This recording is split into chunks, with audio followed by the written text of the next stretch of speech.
Quanto à alta do IOF, a XP vê o impacto de cerca de 25 a 50 bips na taxa Selic e um impacto modesto nas empresas listadas que são acompanhadas pelo time da corretora. O efeito pode ser mitigado por meio de estratégias alternativas nas carteiras. Vamos entender melhor este cenário com o Fernando Ferreira, estrategista-chefe da XP. Seja bem-vindo à nossa programação. Uma ótima tarde a você, Fernando. Obrigado, boa tarde a todos que nos escutam. Para quem está de olho na Bolsa de Valores, para os investidores de plantão, este IOF pode afetar algumas das empresas listadas aqui no nosso mercado brasileiro? Olha, sem dúvida, porque afinal de contas a gente está falando de um aumento do custo do crédito no Brasil, um aumento grande, né, na tarifa na tarifa do IOF, que vai se traduzir em um aperto monetário no final do dia. Por isso que nossa equipe econômica, que previa mais uma alta da Selic para 15%, mudou a sua projeção depois do anúncio do aumento do IOF, e agora eles esperam uma manutenção da Selic em 14,75, porque esse aumento de custo do crédito faz com que as empresas vão ter que rever os seus planos, né, de emissões de dívidas bancárias, enfim, e acaba atuando como um aperto monetário no final do dia. Então, o que a gente mostra no relatório que soltamos ao longo desse fim de semana é que empresas que tenham mais alavancagem, empresas mais endividadas, empresas de setores mais dependentes de capital de giro e que tenham negócios mais intensivos em capital, tendem a sofrer mais com esse aumento do custo do crédito por conta da alta do IOF. Está pensando talvez ali em empresas do setor de varejo, empresas do setor de infraestrutura? Como é que vocês imaginaram estes impactos espalhados para companhias aqui na Bolsa de Valores, por favor?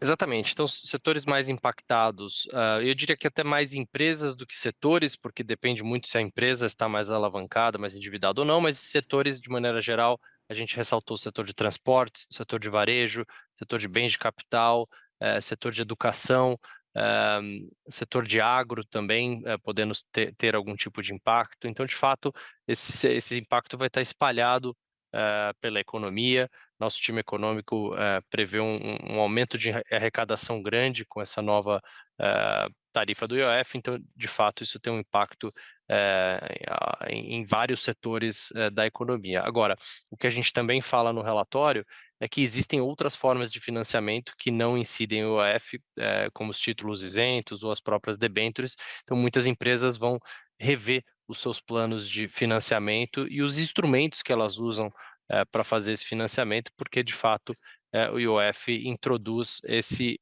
encarecimento de alguns tipos de crédito, mas não de todos. Então, várias dessas empresas, a gente mostra no relatório que não sofreriam com a alta do IOF justamente por terem grande parte das suas dívidas em debêntures, por exemplo. Agora, a gente sabe que isso não é verdade para empresas menores, empresas não listadas na bolsa e que talvez não tenham essa opção de acessar o mercado de capitais diretamente. Então, por isso que vale fazer essa ressalva aqui, que esse impacto modesto que a gente está falando, ela vale para as empresas maiores no Brasil, as empresas listadas em bolsas, as empresas que têm acesso ao mercado de capitais e conseguem outras alternativas de financiamento, além, por exemplo, do financiamento bancário. Se a gente olha para trás, as debêntures foram um sucesso em 2024, as debêntures incentivadas lideraram as emissões. A gente pode ver, talvez, com este IOF um pouquinho mais alto, a gente repetir o desempenho do ano passado. Vocês acreditam em mais emissões, emissões por esses caminhos alternativos para não cobrança do imposto? Eu acho que não só, por conta do aumento do imposto, mas de fato já vem de alguns anos que as empresas maiores no Brasil, elas têm acessado diretamente o investidor via mercado de capitais, que é uma evolução para o mercado de capitais brasileiro, é uma evolução, bastante positiva, porque as empresas conseguiram dessa forma reduzir o seu custo de captação, porque elas conseguem pagar um spread menor. Antigamente, como as empresas dependiam mais do sistema bancário para emissão de dívidas, elas acabavam ficando com um custo de dívida muitas vezes até maior, porque dependiam dos bancos para emissão de dívida. Na medida em que elas conseguem acessar o investidor na ponta final diretamente via mercado de capitais, elas conseguiram uma redução aí do seu custo total de dívida. Mas como eu mencionei, isso infelizmente só é possível para empresas de porte maior, que são né, as empresas aí listadas na bolsa, as empresas com faturamento mais elevado que conseguem ter essa alternativa, né? Não são todas as empresas, obviamente, no Brasil que conseguem ir direto aí para o investidor. Quando a gente fala de estratégias alternativas para o investidor, quem está tomando decisão, vocês falam em algumas oportunidades, talvez alternativas para este momento no relatório. Olha, pensando na bolsa, a gente continua animado com a Bolsa de Valores brasileira, apesar desse rally de quase 15% que a gente já viu esse ano, a gente continua vendo a Bolsa brasileira como atrativa, as empresas brasileiras com bons resultados. Vimos aí uma temporada de resultados do primeiro trimestre de balanços bastante sólida, mais de 50% das empresas que reportaram bateram as expectativas de lucro aqui dos nossos analistas na XP, e estamos vendo uma revisão de expectativas para cima para os próximos trimestres. Então, a gente vê uma combinação favorável de uma bolsa que segue muito barata, com fundamentos muito sólidos das companhias, um banco central que já está no final do seu ciclo de alta de taxa de juros e, por último, os investidores estrangeiros trazendo muito fluxo para o Brasil, comprando ativos brasileiros, porque com toda essa volatilidade lá fora, né, os Estados Unidos, né, com essa nova política de tarifas e bastante volatilidade no mercado lá fora, a gente tem visto o investidor começando a olhar para outros países esse ano e reduzindo um pouco aí a sua larga exposição no mercado americano. Então, o Brasil, com qualquer dinheiro que sobra aí para fora dos Estados Unidos, acaba sendo muito relevante para a gente, né? Então, no ano a gente já viu 20 bilhões de reais de entrada de investidores estrangeiros na Bolsa Brasileira, que fez muito preço, é muito relevante para o Brasil, para o nosso mercado. Só que quando a gente converte em dólar e compara com o tamanho do mercado americano, a gente vê que é muito pouco ainda, né? Que poderia continuar por mais tempo esse fluxo de estrangeiros. Então, é uma combinação de fatores que fazem com que a gente siga otimista aí com os ativos brasileiros e com a Bolsa de maneira geral. Perfeito. Quando a gente fala impacto na taxa Selic, vocês mencionam alguns bips de impacto para juro por aqui, por conta deste caráter até restritivo ao crédito que a medida tem por si só, de desestímulo à nova tomada de crédito. Vocês imaginam ela corroborando com a atual política monetária, que já tem juros na casa dos 14,75%? Exatamente. Então, antes do anúncio do IOF, da alta do IOF, a gente esperava mais um aumento pelo Banco Central na taxa Selic de 0,25 pontos, levando de 14,75 para 15%. E aí a gente esperava que a taxa ficaria em 15% até o ano que vem, quando o Banco Central poderia cortar as taxas de juros novamente.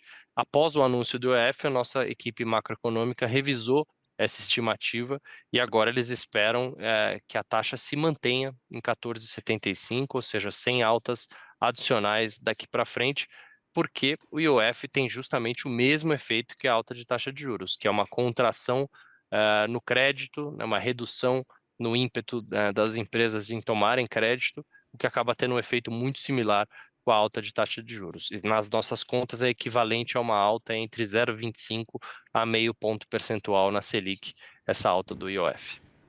Olha, tem gente já falando que pode ser uma pá de cal no setor de varejo, já que enfrenta diversos anos seguidos de dificuldades operacionais. Selic em 14,75 é um desses setores que precisa de financiamento recorrente e qualquer mudança acaba afetando diretamente a operação. Dá para a gente ser tão alarmista assim? O setor de varejo vem se mostrando bastante resiliente. Qual que é a interpretação de vocês para este que pode ser um dos setores mais impactados por conta da alta demanda de crédito recorrente? Perfeito. O varejo tem, além da questão do aumento do IOF, também a exigência, né, de avaliar o risco sacado, né, todo o financiamento de fornecedores como crédito, né, que é algo que muitas empresas grandes do setor já passaram a fazer como uma política após o caso Americanas. Então, para as grandes varejistas listadas em bolsa, na verdade, essa nova exigência não deveria ter muito impacto, porque a gente já enxerga as grandes varejistas já assumindo o risco sacado como uma operação de crédito normal. Agora, para o setor de varejo como um todo, essa nova exigência, além da alta do IOF, pode sim trazer impactos adicionais porque justamente como você mencionou, é um setor que demanda muito crédito, é um setor que demanda muito capital, tem essa questão do financiamento via fornecedores, que é muito relevante, desconto de recebíveis, então, de fato, é um setor para ficar de olho. Dito isso, os resultados que vimos do setor de varejo nesse ano, nesse trimestre, são muito favoráveis em sua grande maioria. Então, vimos resultados muito bons do setor de varejo, que conversa bastante com uma economia brasileira que ainda segue pujante. A economia ainda segue crescendo acima aí de 2% ao ano. O primeiro trimestre, a gente deve enxergar uma alta forte do setor de agricultura no Brasil por conta de uma safra maior, e isso com certeza impacta a atividade doméstica, acaba ajudando o setor de varejo. Então, apesar dos riscos, o que a gente tem enxergado são bons resultados das empresas, da maioria das empresas de varejo listadas em bolsa, e por isso que as ações do setor têm se recuperado bastante. Então, a gente não está tão cauteloso, tão alarmista assim com o setor, porque justamente a gente vê em várias empresas uma perspectiva até de melhora nos seus resultados operacionais no primeiro trimestre, mas seguindo também ao longo do ano. E com uma perspectiva de juros parando de subir e talvez até em algum momento indicando uma queda, isso também ajuda o setor de varejo. Então, esse é um dos setores que de fato são muito impactados pelo IOF, mas existem outras questões também do lado operacional que têm ajudado o resultado desse setor a melhorar. Perfeito. De forma geral, o Fernando, eu queria entender apenas uma última questão aqui. Vocês ficaram muito animados com este ralizaço do Ibovespa? Porque teve muita gente revisando projeções, falando possivelmente em uma pontuação muito maior para o Ibov até o final deste 2025. Vocês ficaram muito animados com este ralizão que a gente viu nas últimas semanas. Em 2025, de forma geral, 15% praticamente de alta para o nosso principal índice acionário. Eu queria que você explicasse um pouquinho mais a visão de vocês sobre Ibovespa de forma geral, sem Perfeito. IOF, sem os impactos Claro. pequenos ali para setor específico, Ibovespa de forma geral, por favor. Olha, a gente ficou surpreso sim com a força dessa alta e com a rapidez com que o mercado subiu. A gente esperava que o mercado fosse subir esse ano. A gente tinha uma perspectiva do Ibovespa 145 mil pontos para o final desse ano. No mês passado, revisamos essa estimativa para 149 mil pontos, só que a gente viu o índice batendo 140 mil pontos alguns dias atrás, né? Então, de fato, acabou subindo até mais rápido do que a gente imaginava. E desde o começo do ano, a gente vem ressaltando os setores preferidos e papéis preferidos na bolsa como sendo as empresas maiores, as large caps, os setores mais defensivos na bolsa, como o setor elétrico, o setor de bancos, até empresas de commodities também, ou seja, as grandes pagadoras de dividendo, como sendo as preferências, porque vínhamos de um dezembro muito ruim na bolsa e no mercado em geral. Que os ativos brasileiros tinham sofrido muito, e a gente começou o ano com os ativos brasileiros extremamente baratos. Desde então, a gente foi sim surpreendido por essa alta, mas principalmente, eu diria, nos setores domésticos que nos surpreenderam, porque de fato os setores mais defensivos foram bem, esses papéis andaram bastante, mas a gente também viu o setor de educação na bolsa mais do que dobrando esse ano, o setor de real estate, né, as incorporadoras imobiliárias subindo aí 60% ou mais. ah, então, vários desses setores das small caps, né, setores mais cíclicos domésticos, acabaram subindo bastante nesse primeiro semestre, o que nos surpreendeu, porque ainda estamos vendo um Banco Central subindo a taxa de juros e não é normal você enxergar, né, os setores mais cíclicos, sensíveis à taxa de juros, tendo uma performance tão sólida na bolsa, no mesmo momento que o Banco Central ainda sobe juros. Na verdade, esses setores tendem a ir bem no momento que os juros estão em queda. Então, de fato, isso nos surpreendeu e tem muito a ver essa alta, tanto com os fundamentos das empresas vindo muito bem, né, e melhorando ao longo desse ano, como eu mencionei, uma temporada de balanço muito boa, como também com esse fluxo muito forte de investidores estrangeiros vindo, comprando os ativos brasileiros e que acabou fazendo bastante preço na nossa bolsa. Então, a gente sim se surpreendeu, apesar de desde o começo do ano já estar muito animado com a bolsa, com uma projeção de 145 mil pontos lá atrás, enfim, e com uma visão de que a bolsa estava barata, essa alta forte, principalmente nesses setores domésticos, foi o que mais nos chamou a atenção até agora. Fernando, obrigado pela participação. Uma ótima tarde a você. Sempre bem-vindo à nossa programação. Obrigado, boa tarde e até a próxima. Agradecido.